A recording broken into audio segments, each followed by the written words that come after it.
பரிகாரம் நடந்து முடிஞ்சிடுச்சாப்பா? இனிமே அந்த ரோகிணி கல்யாணத்தை தடுத்து நிறுத்த முடியாதா? ஏய், இப்ப என்ன கல்யாணமா முடிஞ்சிருச்சு? பரிகார பூஜை தானே நடந்திருக்கு. எதுக்கு இப்ப ரெண்டு பேரும் குதி குதின்னு குதிச்சிட்டு இருக்கீங்க? ஆமா, இப்ப என்ன கல்யாணமா முடிஞ்சிருச்சுன்னு இப்ப கேப்பீங்க. அடுத்து கல்யாணம் தானே முடிஞ்சிருக்கு, குழந்தையா பிறந்துருச்சுன்னு கேப்பீங்க.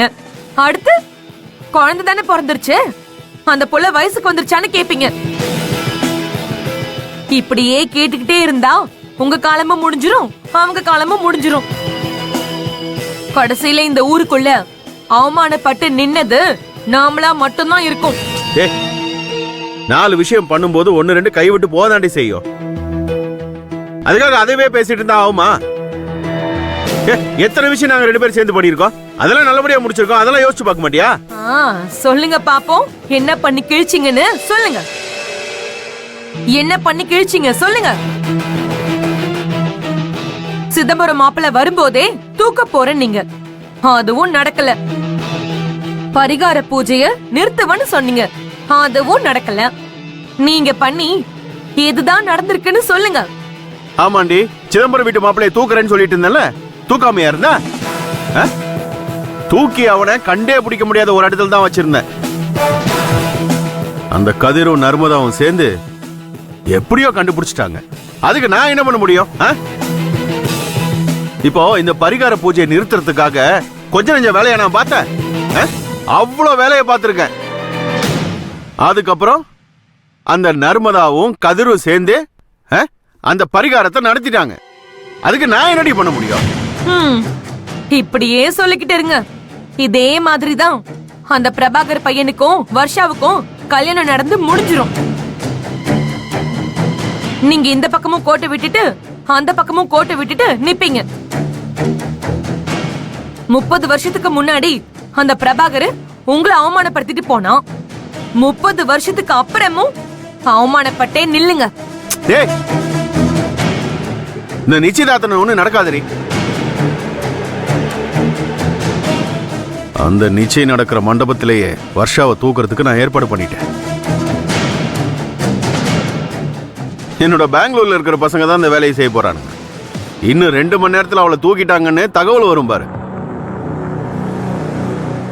அப்ப தெரியும் உங்களுக்கு இந்த கலிவரதம் யாருன்னு. பார்க்கலாம் பார்க்கலாம். இதையாவது பண்றீங்களா இல்ல இதையும் கோட்டை விட்டு நிக்கிறீங்களான்னு. டேய், சும்மா எப்ப பார்த்தாலும் அட்டிச்சனை வச்சுக்க. ஆபாசகுணமாவே பேசிட்டு. பா, எனக்கு கால் வழியா தான் இருக்கு, இருந்தாலும் பரவாயில்ல. நான் வேணா பெங்களூர் கிளம்பி போவா? டேய் முரளி, என்னடா நீயும் ஆத்தகாரி மாதிரி என் மேல நம்பிக்கையில்லாம பேசிட்டு இருக்க? ஏன்னா நம்ம 2 பேரும் சேர்ந்து எவ்வளவு வேலை பண்ணிருக்கோம். ஆனா நான் பண்ண அத்தனை வேலையில நீ கூட இருந்திருக்கிறல்ல. நீயே இப்படி நம்பிக்கையில்லாம பேசினா எப்படி ராமவனே? நம்பிக்கைலாம் இல்லாம இல்லப்பா, ஆனாலும் நம்மள மீறி எல்லா விஷயமும் கைவிட்டு போகுது இல்லையா, அதுக்காக தான் சொன்னேன். வர்ஷாவுக்கும் அந்த பிரபாகரனோட பையனுக்கு நிச்சயதார்த்தம் நடந்து முடிஞ்சிச்சுன்னா அதுக்கப்புறம் ஒண்ணுமே பண்ண முடியாதப்பா. டேய், நிச்சயம் நடந்தா தானடா.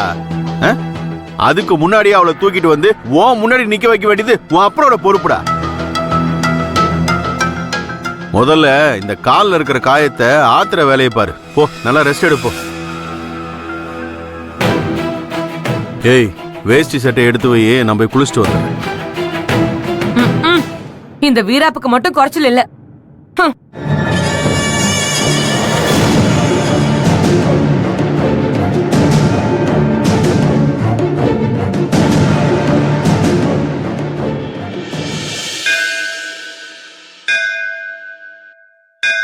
ஹலோ மாப்ள,